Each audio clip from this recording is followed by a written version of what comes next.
Hello everyone, आज की video में 9th क्लास के साइंस का हम 360 डिग्री रिवीजन करेंगे, जिसके अंदर हम सारे इंपॉर्टेंट कॉन्सेप्ट देखेंगे अपने एग्जाम पर्पस के लिए। तो देखो, पहला इंपॉर्टेंट कॉन्सेप्ट है टेम्परेचर का। टेम्परेचर की ऐसे यूनिट होती है केल्विन। क्या होती है? केल्विन होती है। टेम्परेचर को, जो टेम्परेचर होता है वो हमारे किस में होता है? केल्विन के अंदर होता है। उसकी ऐसे यूनिट होती है और इसका कन्वर्जन जो होता है, जैसे डिग्री सेल्सियस अगर इसको केल्विन के अंदर चेंज करना है तो हम प्लस करते हैं 273.15। ठीक है। और जब केल्विन से इसके अंदर वापस आना है तो सिंपल है कि क्या कर देंगे, वापस आने के लिए माइनस कर देंगे 273.15 को। ठीक है। अगर कोई सा भी क्वेश्चन मान लो बोल दिया कि 100 डिग्री है, सेल्सियस है, उसको किस में चेंज करना है? केल्विन के अंदर। तो सिंपल है, इसके अंदर क्या कर दोगे, प्लस कर दोगे 373.15 को। ठीक है। अगला इंपॉर्टेंट कॉन्सेप्ट है हमारा एक्सेलरेशन का। एक्सेलरेशन क्या होता है? एक्सेलरेशन होता है कि कोई सी भी चीज़ कितनी जल्दी अपनी स्पीड और या फिर डायरेक्शन को चेंज करे, उससे एक्सेलरेशन बोला जाता है। एग्जांपल के लिए हम जैसे मान लो आप साइकिल चला रहे थे, तो आप बहुत ज़्यादा जब आप पैडल करने लग गए तो बहुत ज़्यादा पैडल करने से साइकिल भी फास्ट होगी। इसी चीज़ को हम एक्सेलरेशन बोलते हैं। एक चीज़ होती है डिसलेरेशन, एक होता है डिसलेरेशन, और उसी का दूसरा नाम होता है रिटार्डेशन। इसका मतलब होता है जब आप स्पीड कम करेंगे तो एक्सेलरेशन भी कम होगा, है ना। हम किस केस की बात करते हैं? अपोजिट डायरेक्शन के अंदर। यानी देखो, जब हम स्पीड बढ़ाते जा रहे थे किसी चीज़ की तो प्लस, और जब हमने एक्सेलरेशन मतलब कम किया उसकी, हम उसको स्लोली रोक रहे तो नेगेटिव के अंदर चीज़ हम निकालते हैं। क्या है देख लेंगे अभी। फॉर्मूला इसका इंपॉर्टेंट है। एक्सेलरेशन का फॉर्मूला होता है v minus u by T, जहाँ पे v का मतलब होता है फाइनल वेलोसिटी, u का मतलब होता है initial velocity, t for time होता है। एक्सेलरेशन की अगर ऐसा यूनिट की बात करें तो मीटर पर सेकंड स्क्वायर होती है। ये इंपॉर्टेंट है, इसके ऊपर आपका 1-2 नंबर का क्वेश्चन जरूर देखने को मिलता है। अगर बात करते हैं इसके न्यूमेरिकल की तो वो भी करके देखेंगे। उससे पहले इंपॉर्टेंट कॉन्सेप्ट एक और समझ लेते हैं कि कोई भी स्पीड आपको किलोमीटर पर आवर के अंदर दे रखी है और उसको मीटर पर सेकंड में चेंज करना है, तो आप मल्टीप्लाई करते हैं 5/18 से। और सिमिलरली जब मीटर पर सेकंड से किलोमीटर पर आवर में जाना तो आप क्या करेंगे, उल्टा कर देंगे, यानी कि 18/5 से मल्टीप्लाई कर देंगे। ठीक है। एक क्वेश्चन है इसमें कह रहा है कि ट्रक ट्रैवल कर रहा है आपका 54 किलोमीटर पर आवर की स्पीड से और स्लो डाउन करता है, नहीं स्पीड को कम करके ले जाता है 36 किलोमीटर पर आवर की स्पीड पे, और ये पूरा करने में उसको 10 सेकंड लगता है। तो रिटार्डेशन बताओ, यानी कि वो क्या कर रहा है, डिसलेशन कर रहा है। तो देखो, पहले एक चीज नोटिस करो, यहाँ पे उसने मतलब 10 सेकंड के अंदर कारनामा किया है उसने, लेकिन 54 किलोमीटर पर आ रहा है और यहाँ पे किलोमीटर पर आ रहा है, तो किलोमीटर पर आवर को चेंज करोगे मीटर पर सेकंड के अंदर, जब तो ये 10 सेकंड से आपका रिलेट हो पाएगा। तो चेंज करने के लिए क्या करते हैं बताया, 54 को मल्टीप्लाई करो किससे, 5/18 से, और सिमिलरली 36 को मल्टीप्लाई करोगे 5/18 से। ठीक है। 18 3 3 5 15, 18 दूनी 36, 2 5 10। ठीक है। तो 15 मीटर पर सेकंड और 10 मीटर पर सेकंड आ गया आपका। इनिशियल वेलोसिटी कितनी है? इनिशियल वेलोसिटी कितनी आ गई आपकी? इनिशियल वेलोसिटी आपकी 15 है। वी आपकी कितनी है? 10 आ गई। ठीक है। और टाइम कितना लगा है? 10 सेकंड लगा है इसके अंदर। ठीक है। तो इसको सॉल्व कर लो, क्या v minus u by t होता है, आपको पता है, फॉर्मूला भी डिस्कस किया था। वी हमारा 10 है, यू हमारा 15 है, माइनस करना -5/10 है, जिसको सॉल्व करने पर आप -0.5 मीटर पर सेकंड स्क्वायर आया। यहाँ पे जो माइनस जो साइन है ये दिखाता है, ये नेगेटिव का जो साइन जो लगा रहे हैं यहाँ पे, हमें दिखाता है डिसलेरेशन। क्या दिखाता है? डिसलेरेशन दिखाता है।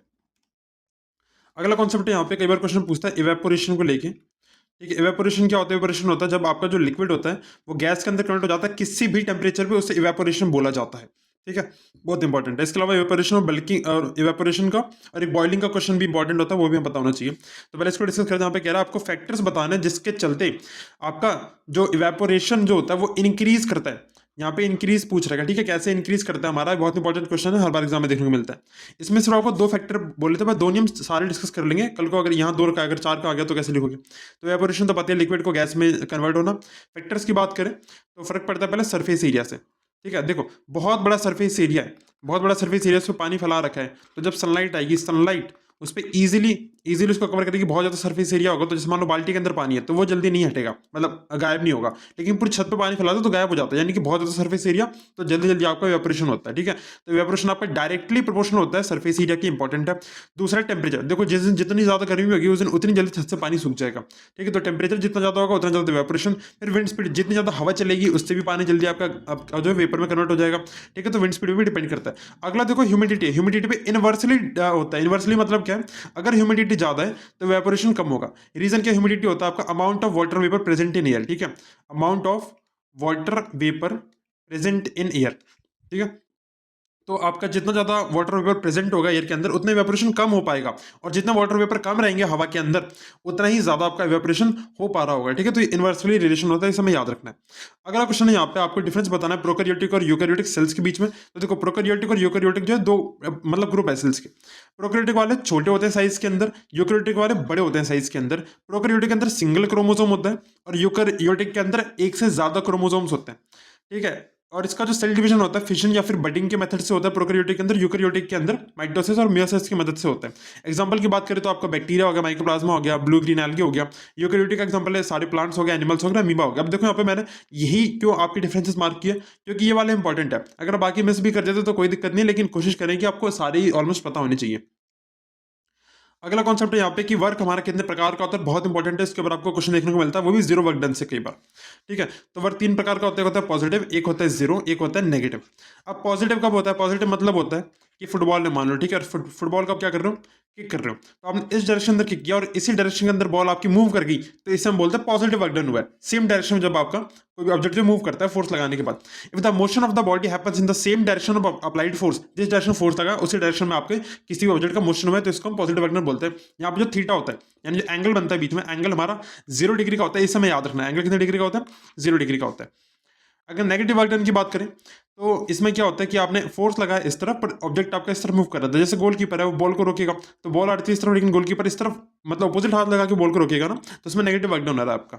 ठीक है, if the force acts opposite to the motion, और इसका एक और एग्जांपल हो सकता है जैसे कि फ्रिक्शनल फोर्स हमारा अपोजिट फोर्स होता है, तो ये भी इसका एक एग्जांपल हो सकता है। उसके अलावा देखो, और यहाँ पे एंगल कितने का होता है, 180 डिग्री का होता है, क्योंकि एक चीज इस तरफ जा रही है, एक चीज इस तरफ जा रही है। देखो एक स्ट्रेट लाइन नहीं बन गई, यानी कि 180 डिग्री। ठीक है, थर्ड है आपका zero work done. Zero work done के अंदर क्या होता है, जब आपका फोर्स अप्लाई होता है परपेंडिकुलर टू द डिस्प्लेसमेंट, कोई सा ऑब्जेक्ट है वो ऐसे जा रहा है, ठीक है, और परपेंडिकुलरली इसके ऊपर क्या हो रहा है, इसका हम फोर्स अप्लाई करें परपेंडिकुलरली, यानी इस तरफ का फोर्स अप्लाई हो रहा है, लेकिन डिस्प्लेसमेंट वो इस तरफ कर रहा है और फोर्स हम इस तरफ लगा रहे हैं। ऐसा केस आपको देखने को मिलता है हमारे सैटेलाइट्स के अंदर, यानी जितनी भी नेचुरल मतलब एक ही नेचुरल सैटेलाइट है, बाकी जितने भी सैटेलाइट्स हैं हमारे अर्थ के आसपास जो रिवॉल्व कर रही है, चाहे मून को देख लेते हैं ऐसे नेचुरल के केस में, तो देखो मून हमारा कुछ ऐसे मून है जैसे, ठीक है, आप देखो कि मून ऐसे ऐसे घूमता है अर्थ के आसपास, तो ये गलत है, ऐसे नहीं घूमता एक्चुअली में, ग्रेविटी की वजह से वो इस ऑर्बिट के अंदर रहता है। एक्चुअली में जाता कैसा है वो, तो देखो एक सर्कल होता है, मान लो सर्कल से जब एक स्ट्रेट लाइन टच करते हुए निकालते हैं, इसे हम टेंजेंट बोलते हैं। टेंजेंट का मतलब है कि वो सर्कल जो है एक्चुअली में जाना तो स्ट्रेट चाहता है, लेकिन ग्रेविटी की वजह से वो जो है इस सर्कुलर ऑर्बिट के अंदर घूम रहा है।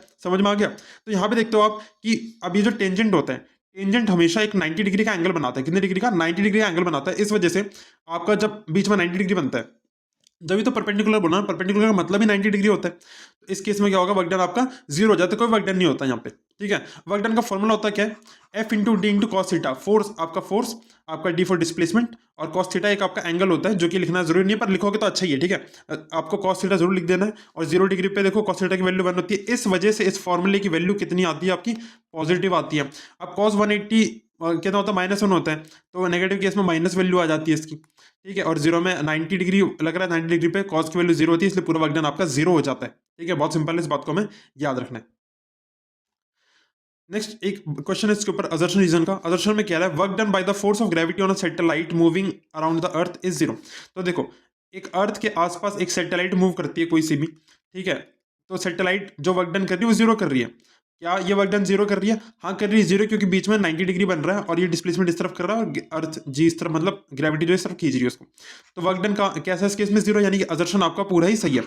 रीजन दे रखा है, एक सैटेलाइट जो स्पेस के अंदर भेजी जाती है अर्थ में, अर्थ से, ठीक है, वो क्या करती है, ऑर्बिट करती है अर्थ के अराउंड कुछ समय के लिए, उसके बाद वो अपना ऑर्बिट मून की तरफ शिफ्ट कर लेती है। यानी मान लो ये अर्थ ये मून है, तो कोई सैटेलाइट ऐसे ऐसे यहाँ पे ऑर्बिट कर रही थी, उसके बाद वो ऐसे मून पर ऑर्बिट करने लगे। गलत बात है, बिल्कुल ऐसा कुछ भी नहीं होता, बकवास की बात है। तो रीजन गलत है, असर्शन आपका सही है। ठीक है, तो रीजन फॉल्स है, असर्शन आपका सही है। और आप ये भी लिखेंगे रीजन आपका जो है रीजन फॉल्स है। ठीक है, मतलब सिंपल है, कई बार होता है ना एक्सप्लेनेशन वाला भी आ जाता है, तो एक्सप्लेनेशन से लेना देना नहीं, क्योंकि यहाँ पे तो रीजन पहले गलत हो चुका है। हाँ, एक बात इंपॉर्टेंट थी यहाँ पे, क्या थी, हाँ देखो वर्क डन हमने देख लिया, पॉजिटिव वाला, नेगेटिव वाला, जीरो वाला। चलो देखते भी याद आगे बताऊंगा, आगे बढ़ते हैं। अब देखो अगला कॉन्सेप्ट है यहाँ पे, एक जो साउंड वेव होती है हमारी, साउंड वेव कुछ इस तरीके से बनती है, इंपॉर्टेंट है, हमें पता होना चाहिए। ठीक है, अब साउंड वेव के अंदर ये जो आपको दिख रहा है क्या बोलते हैं इसे, मतलब एक जो कंप्रेशन और रेयर फैक्शन जो होता है। अब रेयर फैक्शन का मतलब क्या होता है, रेयर फैक्शन का मतलब होता है जहाँ पे प्रेशर कम होता है, कंप्रेशन होता है जहाँ पे हाई प्रेशर। कंप्रेशन मतलब दबाना, तो जहाँ ज्यादा दबा दोगे वहाँ ज्यादा प्रेशर बन जाएगा, इस तरीके से याद कर लो इसको। ठीक है, तो जहाँ देखो यहाँ पे कंप्रेशन है, यहाँ कंप्रेशन है, यहाँ कंप्रेशन है। कंप्रेशन और रेयर फैक्शन की एक सीरीज चलती है हमारी साउंड वेव के अंदर। ठीक है, जहाँ पे कंप्रेशन ज्यादा है वहाँ पे ज्यादा प्रेशर है, ज्यादा प्रेशर है मतलब डेंसिटी ज्यादा है। जहाँ पे रेयर फैक्शन है वहाँ पे कम प्रेशर है, कम प्रेशर है मतलब डेंसिटी कम है। सिंपल सी बात है, इसको याद रखना बस हमें। ठीक है, देखो डेंसिटी और प्रेशर के अकॉर्डिंग हम देखते हैं। अब देखो ये जो हम वेवलेंथ बनाते हैं, इसमें वो होता है टर्म क्रेस्ट और एक होता है थ्रो।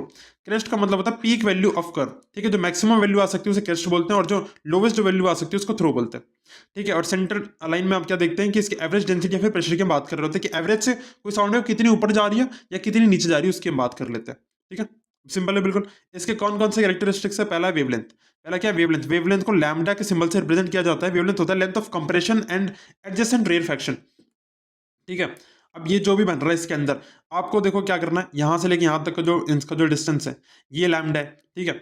यहां से लेके यहां तक का जो डिस्टेंस है ये लैम्डा है, यानी कि जो लगातार जो रेयर फैक्शन कंप्रेशन हो रही है उसके बीच का जो डिस्टेंस है उसे लैम्डा बोला जाता है, यानी उसकी लेंथ होती है। अब लेंथ की यूनिट क्या होती है? मीटर, यानी कि वेवलेंथ की यूनिट भी क्या हो जाएगी? मीटर हो जाएगी, सिंपल है, ठीक है। पता है साउंड वेव खुद को बार बार रिपीट कर रही है, वो तो हमें देखिए डायग्राम से। अगला कॉन्सेप्ट है फ्रीक्वेंसी का। फ्रीक्वेंसी का सिंबल होता है म्यू, इसको म्यू बोलते हैं। क्या बोलते हैं? ये म्यू का सिंबल होता है फ्रीक्वेंसी का। फ्रीक्वेंसी का मतलब होता है कि कितनी साउंड वेव प्रोड्यूस हो रही है एक सेकंड के अंदर, एक सेकंड के अंदर कितनी कितनी साउंड वेव्स बन रही है हमारी, कितनी बार वाइब्रेट हो रही चीजें, उसे फ्रीक्वेंसी बोलते हैं। इसकी ऐसे यूनिट होती है हर्ट्ज। फ्रीक्वेंसी की ऐसे यूनिट इंपॉर्टेंट है, क्या होती है? हर्ट्ज होती है, हमें पता होनी चाहिए, बहुत इंपॉर्टेंट है। इसका सिंबल क्या होता है? म्यू होता है। एक हर्ट्ज का मतलब क्या होता है? अब एक हर्ट्ज यानी कि फ्रीक्वेंसी की बात कर रहे हैं, एक हर्ट्ज मतलब होता है एक वाइब्रेशन हो रही है कितने सेकंड के अंदर, ठीक है।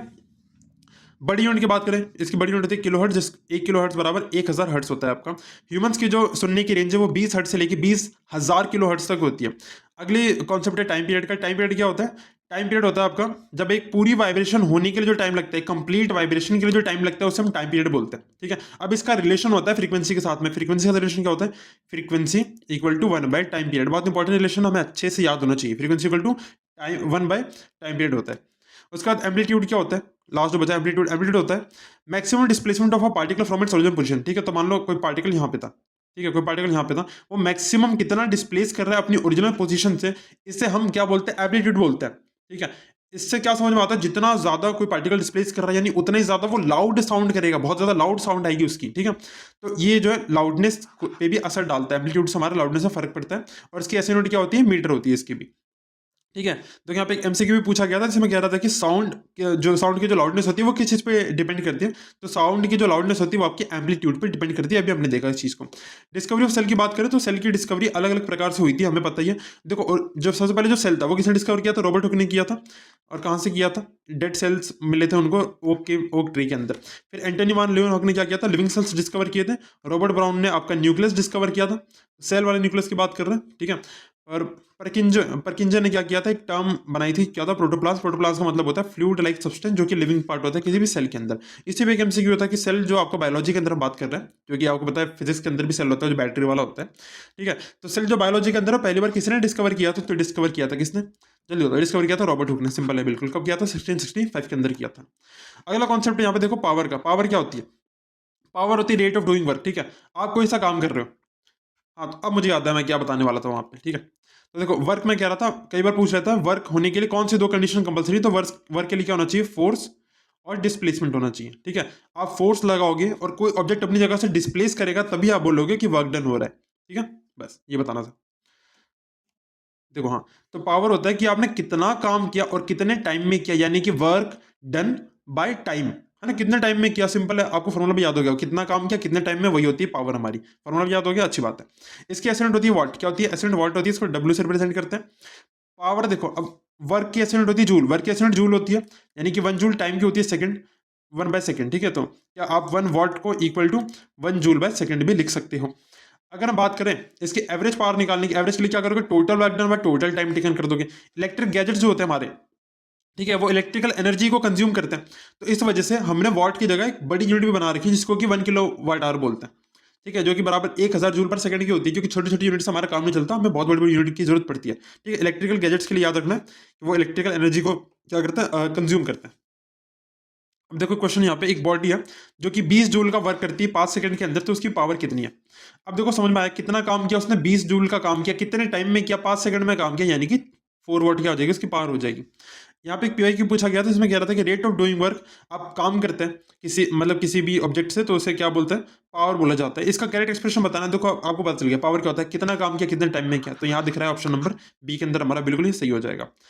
अगला क्वेश्चन है यहाँ पे कह रहा है कन्वर्जन ऑफ सॉलिड स्टेट जो होता है उससे डायरेक्टली जब हम वेपर स्टेट के अंदर जाते हैं बिना लिक्विड स्टेट में गए हुए तो इसे हम क्या बोलते हैं, इसे हम सब्लिमेशन बोलते हैं। सब्लिमेशन पता नहीं कि बहुत प्यारा टॉपिक है, हर बार आता है, ठीक है। सब्लिमेशन क्या होता है, जब आपका सॉलिड जो होता है डायरेक्टली कन्वर्ट हो जाता है गैसियस स्टेट के अंदर, इसे हम सब्लिमेशन बोलते हैं। इसके एग्जाम्पल है जैसे कि नेप्थलीन बॉल्स हो गया आपका, ठीक है। कैम्फर हो गया जिसको कि अमोनियम क्लोराइड भी बोला जाता है, कई बार इसका नाम पूछ लेता है, अमोनियम क्लोराइड के कैम्फर को करके बोला जाता है। और साथ ही साथ हमारा जो CO2 जो ड्राई आइस होती है वो भी इसी के प्रोसेस पे काम करती है। सब्लिमेशन देखो फिर एक और MCQ पूछ लिया, सेम पूछा है, जैसे यहाँ इसको पूछ लिया तो यहाँ पे जो ऑप्शन दे रखे थे उस मतलब उसको यहाँ ले लिया क्वेश्चन में, और जो यहाँ बताई गई थी बात उसको फिर दोबारा MCQ में पूछ लिया अगले साल। Sublimation is said to occur when the change of state of substance, तो बताना था किससे किस में चेंज होता है, तो पता है सॉलिड से डायरेक्टली गैस में चेंज हो जाता है, उसे हम सब्लिमेशन बोलते हैं। अगला क्वेश्चन यहाँ पे इको क्या होती है और मिनिमम डिस्टेंस क्या होना चाहिए इको के लिए, ठीक है। मतलब इको कब बनेगा उसके लिए बताना है आपको, ठीक है। तो इको इको होता है is the repetition of sound, जब साउंड की बार बार रिपीट करती है रिफ्लेक्शंस की वजह से, कम साउंड जाती है आपकी, रिफ्लेक्ट करती है, रिफ्लेक्ट करके आती है, ठीक है। तो उसकी वजह से क्या होता है, आपको इको सुनाई देता है, आपकी साउंड बार बार रिपीट करती है। और इसके लिए जो मिनिमम जो डिस्टेंस चाहिए होता है वो 17 मीटर का चाहिए होता है। कितना चाहिए होता है, 17 मीटर का। Minimum distance between the reflecting surface and the listener is 17 metre approximately, ठीक है। ये आपको याद रखना है। उसके अलावा मिनिमम टाइम भी कई बार पूछ लेता है आपसे, तो 0.1 सेकंड का मिनिमम टाइम लगता है। अगला क्वेश्चन था आपको फ्रीक्वेंसी बतानी थी एक साउंड वेव की जिसका कि टाइम पीरियड दे रखा है 0.05 सेकंड। अब देखो फ्रीक्वेंसी और आपका टाइम पीरियड का रिलेशन याद होगा, frequency equal to 1 by time period. तो frequency equal to 1 time period कितना है, 0.05 है। इसको सॉल्व कर लोगे आपका 20 हर्ट्ज आ जाएगा। फ्रीक्वेंसी ऐसे यूनिट क्या होती है, हर्ट्ज होती है, दोबारा रिकॉल कर लिया हमने। अगला क्वेश्चन है कौन सा सेल ऑर्गेनेल है जिसको कि पावर ऑफ द सेल बोलते हैं और क्यों बोलते हैं। तो देखो यार पावर ऑफ द सेल हम बोलते हैं माइटोकॉन्ड्रिया को। Mitochondria is the power of the cell, हर बच्चे को पता रहता है क्योंकि यहाँ पे सेलुलर रेस्पिरेशन होता है, यानी सेल्स के अंदर हमारा जो रेस्पिरेशन वगैरह का काम है सारा इसके अंदर होता है, ठीक है। और ये अब क्यों बोला जाता है, क्योंकि ये ATP बनाता है। ATP की फुल फॉर्म होती है एडेनोसाइन ट्राइफॉस्फेट, इसकी फुल फॉर्म भी कई बार पूछ ली जाती है। ATP की फुल फॉर्म होती है एडेनोसाइन ट्राइफॉस्फेट। इससे क्या होता है, सेल्स को एनर्जी प्रोवाइड होती है, ठीक है। अब सेल्स के अंदर जो एनर्जी होती है वो ATP की फॉर्म में होती है, इसलिए ATP को एनर्जी करेंसी ऑफ सेल भी बोल दिया जाता है कई बार, ठीक है। अब माइटोकॉन्ड्रिया के लिए इंपॉर्टेंट बात है कि माइटोकॉन्ड्रिया का खुद का DNA और राइबोसोम होता है, खुद का इसका DNA और राइबोसोम होता है। राइबोसोम्स का काम होता है प्रोटीन को सिंथेसिस करना, ये हमें याद रखना है, ठीक है। तो इसी पे PYQ एक और देखने को मिलता है हमें, जहां पे कह रहा था 2 सेल ऑर्गेनल बताने था आपको जिनका कि खुद का DNA और राइबोसोम होता है, इसी बात को लेके। अब देखो एक तो हमने देख लिया माइटोकॉन्ड्रिया खुद है, तो माइटोकॉन्ड्रिया। दूसरा जो होता है वो क्लोरोप्लास्ट होता है। आगे हम अभी और फर्दर डिस्कस करेंगे बहुत सारी चीजों को, तो उसमें पता लग जाएगा हमें। अगर बात करें रोल ऑफ DNA और राइबोसोम्स का, इनके रोल भी जान लेते हैं ना क्या काम है, क्योंकि पूछ रखा है। तो देखो DNA का काम होता है, सॉरी राइबोसोम्स का काम होता है प्रोटीन को सिंथेसाइज करना, ठीक है। थोड़ा आगे पीछे लिखा है शायद। और देखो DNA का काम क्या रहता है, DNA होता है, पता कि DNA क्या होता है, मतलब अपने पेरेंट्स से कॉपी करने के लिए होता है। तो रेप्लिकेट करने के लिए, क्या करने के लिए, रेप्लिकेट करने के लिए, मल्टीपल कॉपीज वगैरह बनाने के लिए DNA इस्तेमाल होता है, ठीक है। DNA आपका मतलब इन्फॉर्मेशन भी होती है पूरी जो कि इंपॉर्टेंट रहती है फर्दर प्रोग्रेस के लिए। अगला कॉन्सेप्ट है यहाँ पे कि रेड ब्लड सेल जो होता है, माने रेड ब्लड सेल, ये एक रेड ब्लड सेल है, ठीक है। इसके आसपास पूरा पानी है, इसके आसपास पूरा पानी है। तो क्या फर्क पड़ेगा जब पानी बाहर ज्यादा हो जाए या इसके अंदर का कंपोनेंट ज्यादा हो जाए, तो इसको समझना इंपॉर्टेंट है। इस पे क्वेश्चन कई बार देखने को मिलता है। आइसोटोनिक की बात करें, आइसोटोनिक का मतलब, आइसो मतलब क्या, आइसो मतलब सेम, आइसो मतलब सेम है, याद हो गया। देखो अब जब कंसंट्रेशन मतलब होता है कोई चीज कितनी भरी हुई है उसको कंसंट्रेशन बोलता है। Concentration of a solution outside the cell is equal to the concentration of the cytoplasm of the cell. अब देखो पता है सेल के अंदर क्या होता है, साइटोप्लाज्म होता है, पानी नहीं होता ना, साइटोप्लाज्म होता है। तो साइटोप्लाज्म के वो कंसंट्रेशन की बात कर रहे होंगे, ठीक है। और बाहर जो सॉल्यूशन जो भी होगा उससे हमें फर्क नहीं पड़ता क्या भी, ठीक है। देखो यहाँ पे तो जब ये बराबर हो जाएगा, बाहर का कंसंट्रेशन बराबर, अंदर जो सेल का जो साइटोप्लाज्म है उसका कंसंट्रेशन बराबर, तो इस केस को क्या बोलते हैं, आइसोटोनिक बोलते हैं। फिर आता है हाइपर। हाइपर मतलब क्या, हाइपर मतलब जो कि ज्यादा हो जाए। कहां ज्यादा हो जाए, बाहर से कोई गुस्सा हो रहा है, हाइपर हो रहा है, ठीक है। तो जब आउटसाइड द सेल जो आपका कंसंट्रेशन होता है सॉल्यूशन का वो ज्यादा हो जाता है एज कंपेयर टू जो सेल के अंदर है, तो इस केस में क्या होता है कि सेल जो होता है आपका वाटर को लूज कर देता है और प्लाज्मोलाइज हो जाता है। प्लाज्मोलाइज से हमें इंपॉर्टेंट याद रखना है, प्लाज्मोलिसिस क्या होता है। प्लाज्मोलिसिस होता है shrinking of protoplasm away from the cell due to excessive loss of water. देखो एक सेल है, सेल के अंदर से जब वाटर लॉस करता है तो वो सिकुड़ जाएगा, पूरा क्या हो जाएगा, सिकुड़ जाएगा। इसे हम श्रिंकिंग बोलते हैं। श्रिंकिंग किस चीज की वजह होती है, प्रोटोप्लाज्म की। प्रोटोप्लाज्म क्या होता है, एक लिविंग कंपोनेंट जो सेल के अंदर था वो अब गायब हो चुका है, ठीक है। सिंपल है, इसको याद रखना है बस।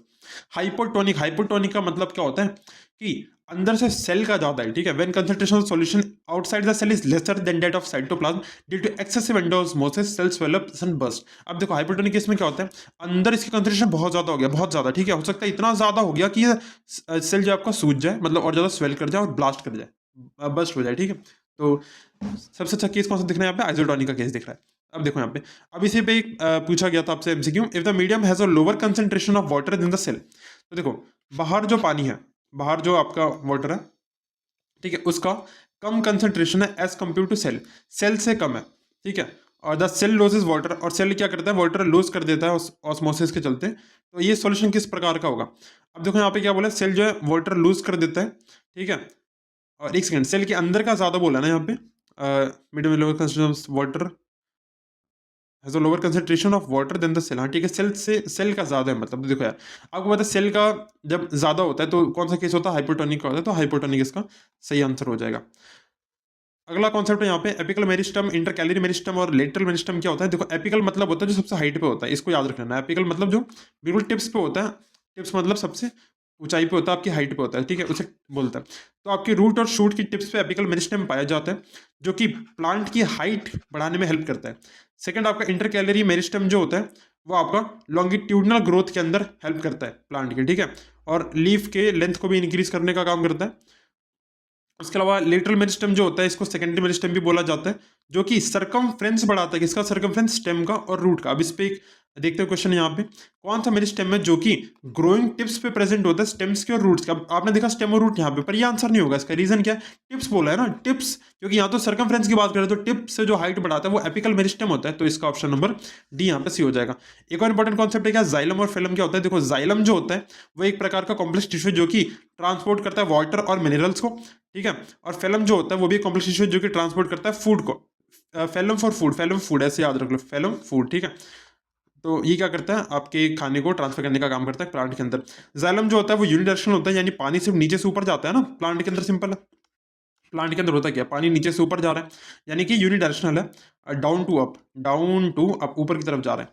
वहीं आपका जो फेलम होता है बाई डायरेक्शनल, क्योंकि हर डायरेक्शन के अंदर प्लांट के अंदर खाने का पहुंचना आवश्यक है, इसलिए कैसा होता है, बाई डायरेक्शनल होता है, ठीक है। तो इस आज इसमें इतना ही, ठीक है, आप कवर करेंगे नेक्स्ट वीडियो के अंदर। Thank you for watching this video, have a good day, keep studying, bye bye.